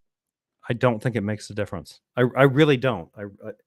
One of the things that usually happens, if you watch a lot of the stuff that happens at the very militarized border that we already have, the individuals that cross over get picked up, get monitored, get checked, get taken, and this catch and release kind of situation that Doug might be kind of alluding to is based on the number of people that are actually applying for citizenship. They're not applying for citizenship. They're applying for asylum. Asylum cases take a long time to get. While they're waiting for their court date, they are here legally in the country. I'm going to emphasize this right now. They are here legally in the country awaiting their asylum court date. What Doug seems to be saying is like, oh, well, hey, we can do this kind of thing where we can get them, we can nab them, we can prevent them from coming in. It depends on what grounds that we're operating on. Under the COVID rules in Title 42, it was much easier to just block people from coming in the first place. And if they happened to get across the border, if they were trying to do it illegally and, cross, I got picked up by Border Patrol or whatever, if they try to declare asylum under Title 42, just deny it, send them back. Now they can't. The old rules apply. So that's an issue. Doug seems to be furious about this, wants a situation in which we can get back to the old school ways of doing things, where we denied people on the good old-fashioned grounds of racism or something. I don't know. Can't even admit that. Can't admit what?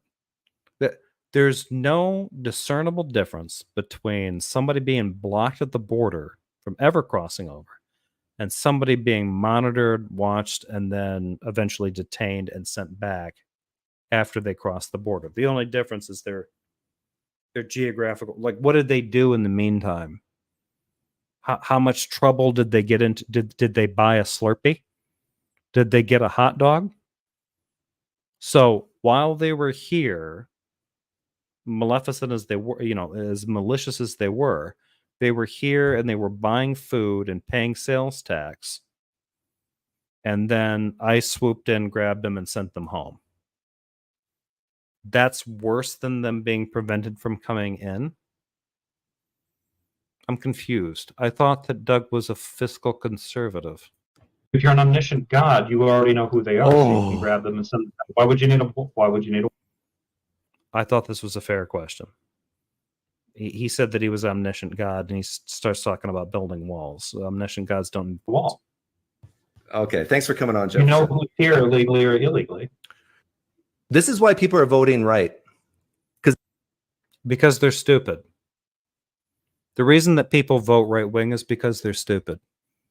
They're voting because they're spiteful and they're ignorant, like Doug. I'm sorry, that's why they do it. It'd be great if it were something other than that, but I used to be right wing, and I can tell you from experience, the reason that I voted, and this is anecdotal, but the reason that I voted the way that I did was because I had a massive chip on my shoulder, and I voted based on my spite and my ignorance. And so are they. Because they listen to guys like you and they just go, what is wrong with this guy? What are you... Do you think that the immigration issue that's currently happening around... Just shut me off. I'm glad he kept that in this one. Like, the resistance to these thought experiments, you can just see it. The resistance to your thought experiments is based on stupidity. It's based on my general allergy to stupidity. I hope Jefferson streams again today after a short nap. It's going to be a long nap. Where I give him everything he wants. I am God. I got a seal-proof wall. Why was that something that I wanted? What is he talking about? Is better to prevent this guy that you're going to deport later anyhow from even crossing in the first place, or letting him cross and going through the effort of finding and the catching and the deporting? Which is better, to prevent that from happening or to let it happen then do it? He can't even say that. Half the time they know who they are. They barely have to find these people. Like, Jesus Christ, Doug. What on earth are you talking about? I got to be honest. This is like the brain rot of some people on the left. Do you think United... Okay. So, all right. So I'm just going to wrap this up. Doug's got a brain worm. He's out of his mind. I'll just leave it there. I probably should have made this video that and just said, Doug got brain worms. Doug has revealed to me in the last conversations that I've had, and I'll end with this. He doesn't understand my points. He frequently dozes off when I give explanations. He thinks that I talk for too long, which tells me that he might have some attention deficit issues. Like he can't pay attention long enough to understand the points that I'm making. Assuming that he doesn't, what he does say in this is that I talk like a dork and my crap's all, handicapped. To rephrase, a line from Idiocracy. What I think is odd about this, I have never brought up issues like I make fun of Doug's appearance. I will because I'm petty. I'll make fun of his Camaro antenna haircut and stuff and the sunburn and the fact that he lives in Arizona, which is deserving of ridicule. If you live in Arizona, I apologize. Also, I hate you. But when Doug brings this kind of stuff up, I'm always a little bit surprised at this kind of stuff. And what I noticed, he did the same thing with the individual that he ambushed with the 32-minute clip. Like I said, if you watch that, he does the same thing with this individual. You talk too much. It takes a long time for you to make your point. Speed it up. He's been doing this stuff more and more. Methinks Doug is getting a little too up his britches with this stuff. And I think his britches are filled with poo. I think he's filled his diaper, and I think he's just squirming uncomfortably in his own filth. I would really rather, if he wants to engage in these kinds of conversations, to be willing to engage in the conversation with the way that person talks, rather than trying to dictate to someone like me how I should speak to him, which is what he did last time. I want it short and pithy. I want it in less than 10 seconds. You take too long. You're boring. I don't like it. The thing that I've noticed about Doug is basically a mean girl in a 55-year-old's body. And in that sense, he's sort of doing the same crap that I think a lot of people would be kind of tired of. And I would be here for that if I were equally as petty. But there's a part of me that is still, clinging to integrity and wanting to be relevant and maintain some kind of sense of respectability after the fact. I really do not like what he's doing. I do not like this gaslighting shit that he's doing. I don't like this the thought experiment stuff that he's trying to do, where he's just like, "Hey, I got a thing here for you, and if you can't deal with it, then you're just not paying attention." Shit like that. Yeah, I'll be honest, it pisses me off. This pisses me off quite a bit. So going forward, I'm going to make it an effort, a concerted effort, to demonstrate why I think that Doug is the opposite of what he presents to his audience. So I think Doug wants people to think that he's cool. He's not. I think that Doug wants people to think that he is calm, collected, pragmatic, scientific, rational, all that stuff. He's not. He's very emotional. A lot of his politics are vibe driven. He's made claims about why he's going to vote for Trump. His reasons for voting for Trump are corrupt. Like he's basically saying, well, Trump's got the same values that he has. If he understands what Trump's values are, then he should understand that what he's voting for is if it becomes the case, it's a corrupt regime. So that's where I'm at.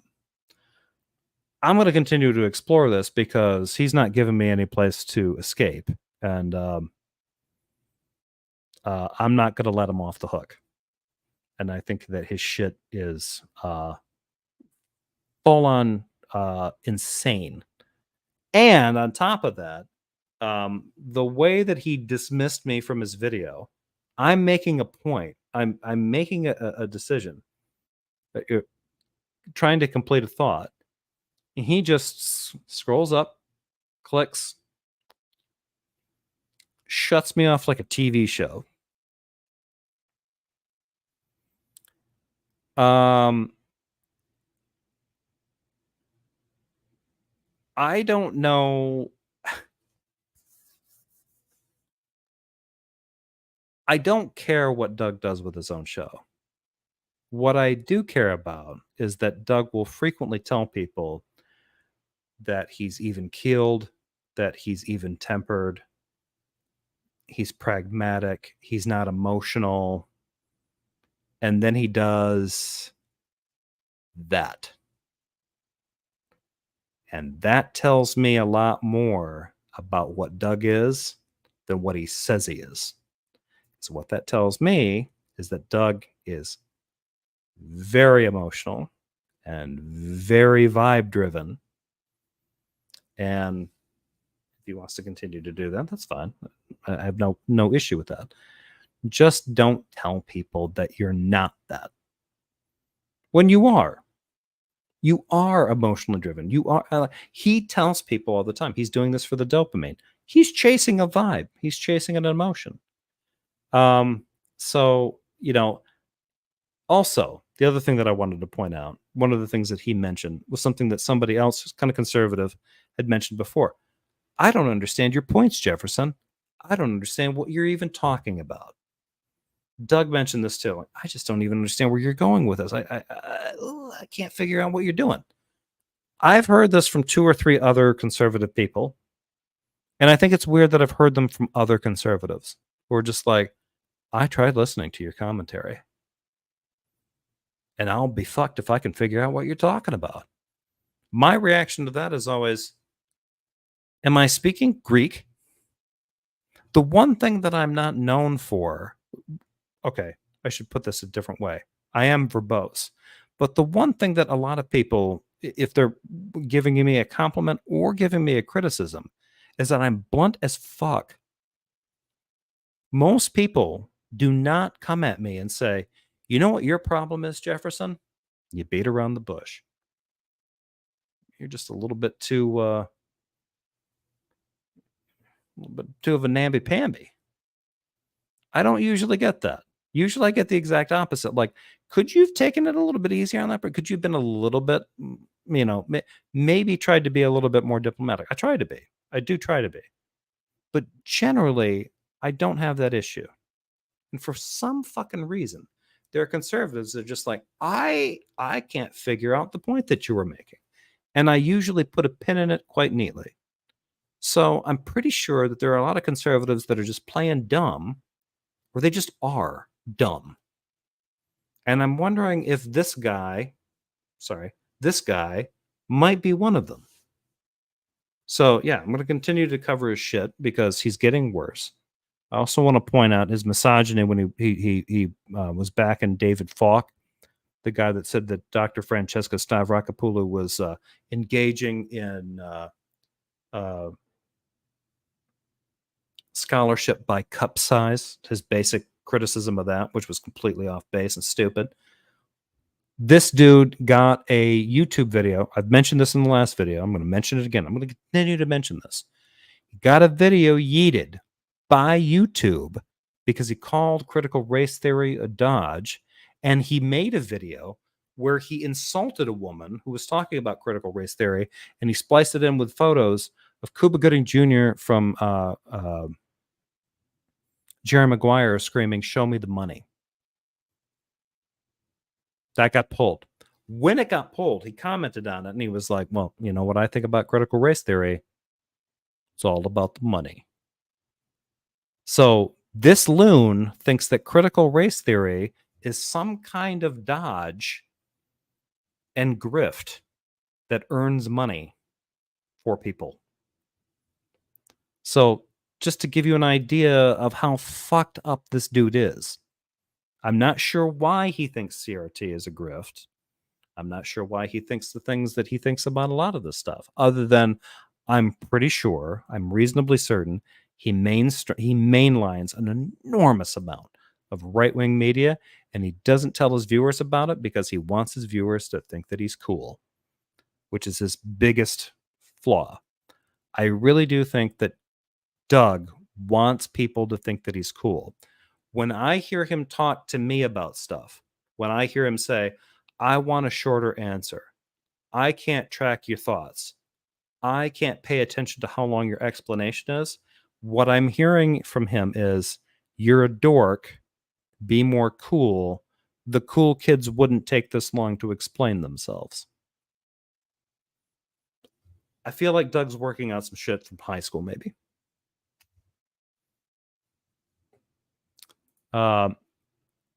He's Doug. I'm sure he did a lot of research before coming to his conclusions. I learned a lot I didn't want to know from her book. Jefferson's bad, but then again, the no money person might have better intentions or a plan than anyone with money. Intentions don't matter, man. The original thought experiment. Two guys show up, one with cash and one with none. Which one do you let in? Intentions don't matter. Given that one has money and the other one doesn't, the one with money has the ability to enact their intentions, good or bad, regardless. The one with no money, if their intentions are bad, really can't get away with much. And if they're good, they can't get away with that either. They're not going to be able to. So I'm going to wrap it up there. I've been on for just about 2 hours. So thank you, folks, for being here for this late night show, and I appreciate the stuff in the live chat. I'm sorry that I did not pay attention enough to it because I was doing a lot of rambling. Jefferson is not Thurcombat. I'm not. Jefferson Bush Beater Spatchcock. Jefferson the Bush Beater. That's a t-shirt if I ever saw one. Well, with that, I'm going to wrap it up. So thank you, everybody in the live chat. And thank you to anyone not in the live chat, anybody that catches this after the fact. Let me know what you think. Like, subscribe, or don't. Please do, but don't. Don't feel obligated to. And let me know what you think. Email me at jeffersonspatchcock@gmail.com. I got a lot of outreach. I do want to say thank you to a lot of people did reach out to me, sent me a lot of different emails. I really appreciated the outreach. I'm sorry that some of my responses were kind of short to you, but I did really appreciate the emails that I received. I appreciated the insight, advice, etc. that I got from a lot of you. Those of you who did send me emails, you know who you are. Very special thanks to you. I really did appreciate it. And also to, I think, Tuxedo. What's his name? I think I'm blocking it. But he sent me the link to Straight Talk. And actually, his quote in his email from Neil Gaiman kind of inspired me. So I appreciate that. So with that being said, I'm going to get out of here. I'm going to go to bed. I'm going to get some sleep. And I will catch the rest of you guys later. Yeah. Be nice to each other and all that good stuff. And I will see you all next time. Take care.